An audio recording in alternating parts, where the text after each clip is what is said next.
नमस्कार, आप जुड़ चुके हैं बटनेर पोस्ट के साथ। मैं हूं गोपाल झा। डियर लीडर, आज हमारे खास मेहमान हैं, ब्यूरोक्रेसी से राजनीति में अपना भाग्य आजमा रहे हैं, ओम प्रकाश सैनी, जो सीनियर आईएएस हैं और पूर्व आईएएस हैं। और पिछले चुनाव में 2018 की बात हम करें, जब उन्होंने वीआरएस लेकर राजनीति में अपना भाग्य आजमाने की कोशिश की और लगातार वो जारी है, तो ओपी सैनी साहब डियर लीडर बन गए। यानी मैं बार बार कहता हूँ, जैसे कि लीडर से, एक अफसर से लीडर बनने की कहानी हम संक्षिप्त में आपसे सुनना चाहेंगे। सबसे पहले नमस्कार सबको, और आपको बहुत बहुत धन्यवाद कि आपने ये बातचीत का अवसर प्रदान किया।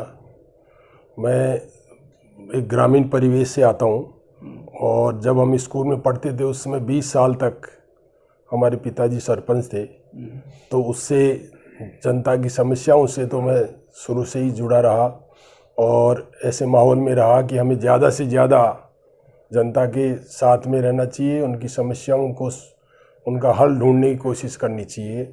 और उसी को लेकर के मैं इंजीनियर था, रेलवे में आ गया था, फर्स्ट क्लास सर्विस मानी जाती है। अच्छा। लेकिन मैंने सोचा कि आईएएस में आने से ज़्यादा मौका मिलता है, अवसर मिलता है जन सेवा करने का, इसलिए मैंने आईएएस को चुना।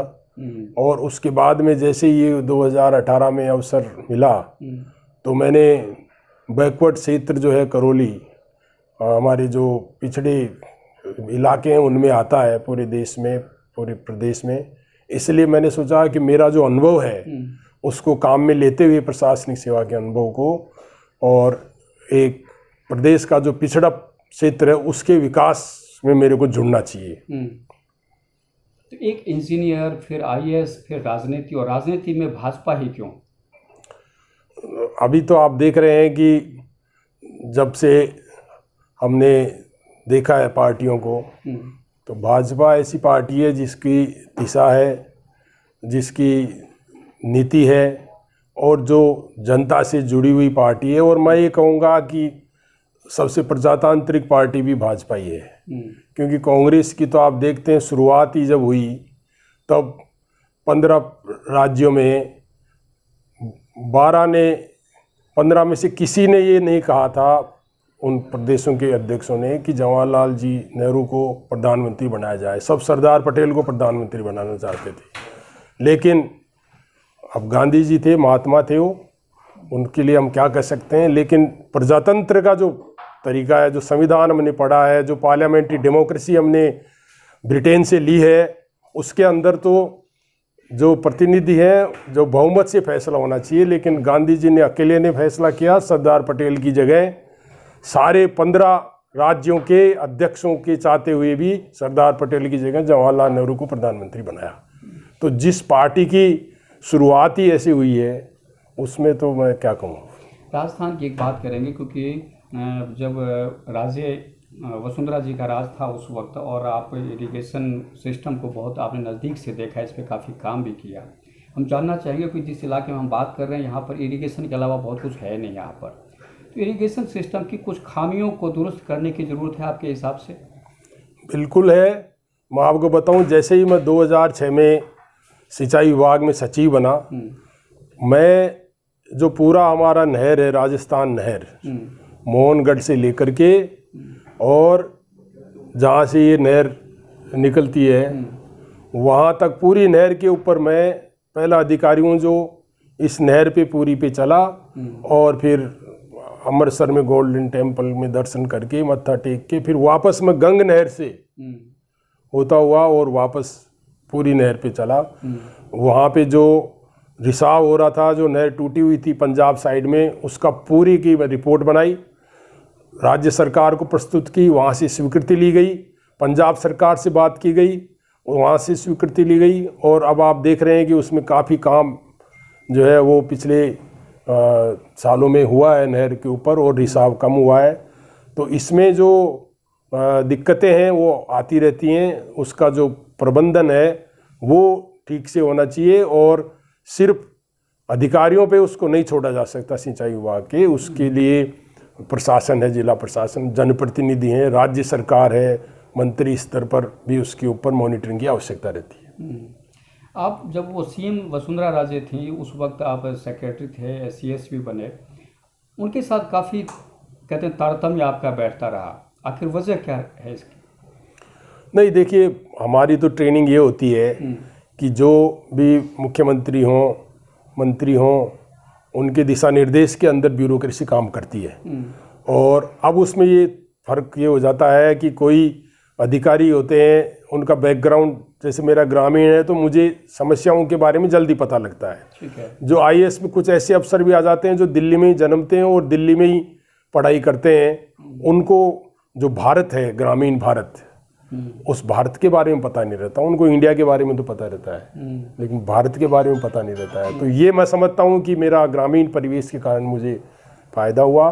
और चाहे भैरव सिंह जी शेखावत हों, चाहे वसुंधरा जी हों, चाहे और मुख्यमंत्री भी रहे हैं, सबके साथ काम करते हैं। और जो भी राज्य सरकार के निर्देश होते हैं उनकी पालना करना ही अधिकारियों का काम होता है। लेकिन मंत्रियों और ब्यूरोक्रेट्स के बीच में टकराव की स्थिति बहुत ज़्यादा होती है, और अभी हाल ही में हमने देखा है कि किस तरह से प्रताप सिंह खाचरियावास ने सरकार भी आरोप लगाया कि साहब मंत्रियों को एसआईआर लिखने की अनुमति नहीं है, सीएम ही लिखते हैं। इस प्रकरण में आप क्या कहना चाहेंगे? देखिए, सरकार जो है उसका संचालन जो करता है वो मुखिया है, उसके मुख्यमंत्री जी और मंत्रीगण, विभाग के मंत्रीगण। तो उसमें एक अंग्रेजी में कहावत है, a bad workman quarrels with his tools. तो जो सरकारी अधिकारी है, जो ब्यूरोक्रेसी है, वो एक तरह से एक टूल्स हैं, इंस्ट्रूमेंट हैं जिनको काम में लेना है। ठीक है। और काम में किसको लेना है? मंत्री को लेना है। अब अगर नाच क्या कहते हैं, आंगन टेढ़ा होता है ना, नाच ना आए आंगन टेढ़ा, तो मैं समझता हूँ कि इसके अंदर, और फिर ये बात अभी क्यों आ रही है जब चुनाव आ रहे हैं, इसका मतलब आप बहाना बनाना चाहते हैं कि आपकी सरकार ये काम नहीं कर सकी, जो उन्होंने घोषणाएं करी हैं, जो चुनाव घोषणा पत्र है या बजट घोषणाएं हैं, जो जनता के सामने आपने घोषणाएं करी वो पूरा नहीं कर पाए, इसका आप एक बहाना ढूंढ रहे हैं कि ब्यूरोक्रेसी ने काम नहीं किया।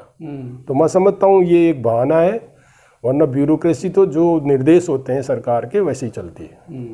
गहलोत सरकार को का जो कामकाज है उसको एक ब्यूरोक्रेट्स यानी पूर्व ब्यूरोक्रेट्स के हिसाब से आप किस तरह देखते हैं? अब ऐसा है, कांग्रेस पार्टी के वो मुख्यमंत्री हैं और कांग्रेस पार्टी का ये हाल है कि इनके हाईकमान 3 है, अभी 3 हाईकमान है। तो उन तीनों में से एक हाईकमान सुबह कुछ फैसला करता है, वो मुख्यमंत्रियों को बताता है कि ये करना है, और शाम को दूसरा हाईकमान सड़क पे चलते चलते उसको बदल देता है कि ये जो है गलत है और इसको इस तरह से करिए। तो ये जो कांग्रेस के जो मुख्यमंत्री कहो, मंत्री कहो, उनके अंदर अभी इस बात को लेकर के बहुत असमंजस है कि हमारा हाईकमान, क्योंकि 3 हाईकमान इस समय काम कर रहे हैं और वो एक दूसरे को, आपने देखा होगा, प्रियंका जी वहाँ नहीं जा रही हैं जहाँ राहुल जी चल रहे हैं, और राहुल जी वहाँ नहीं जा रहे हैं जहाँ प्रियंका जी हैं। अब प्रियंका जी के भी एक ग्रुप बन गया है कांग्रेस में, वो अब कहते हैं कि राहुल जी फेल हुए हैं तो राहुल जी को हटाओ। तो इन तीनों हाईकमानों में आपस में जो है वो द्वंद्व शुरू हो गया है। ठीक है, लेकिन राजस्थान में जो भाजपा के अंदर खाने तो चल रहा है, इस पर क्या कहेंगे? क्योंकि जिस तरह से वसुंधरा जी को इग्नोर किया जा रहा है, तो क्या लगता है कि उनको अगर आप साइड में छोड़ देते हैं तो क्या जो पॉलिटिकली एक मंजिल है जो सरकार बनाने की बात हो रही है, भाजपा कर पाएगी ऐसा? देखिए, ऐसा है, प्रजातंत्र की ये बहुत अच्छी खूबी है, बहुत अच्छी बात है। और जो प्रजातंत्र हमारे देश में है उसकी जो है, मैं क्या बताऊं उसकी खूबियाँ। आप देखिए, जहाँ जैसे मैं भी चुनाव लड़ने की सोचता हूँ तो वहाँ कोई मैं अकेला उम्मीदवार नहीं हूँ, वहाँ पे और भी उम्मीदवार है। अब ये जनता तय करेगी, पार्टी तय करती है सर्वे करके कि कौन कैंडिडेट जीत सकता है। तो यही चीज़ जो है आगे चल करके आती है। मुख्यमंत्री का जहाँ तक सवाल है, वो तो चुने हुए जो विधायक हैं उनकी राय से हाईकमान तय करते हैं, तो वो तो कोई बात है ही नहीं। तो इसमें मैं समझता हूँ कि ये एक सभी के लिए अवसर होता है चुनाव से पहले कि वो अपनी अपनी स्थिति जनता के सामने करें। तो मैं समझता हूँ ये एक प्रजातंत्र की खूबी है, कोई कमी नहीं है, कोई खराब बात नहीं है।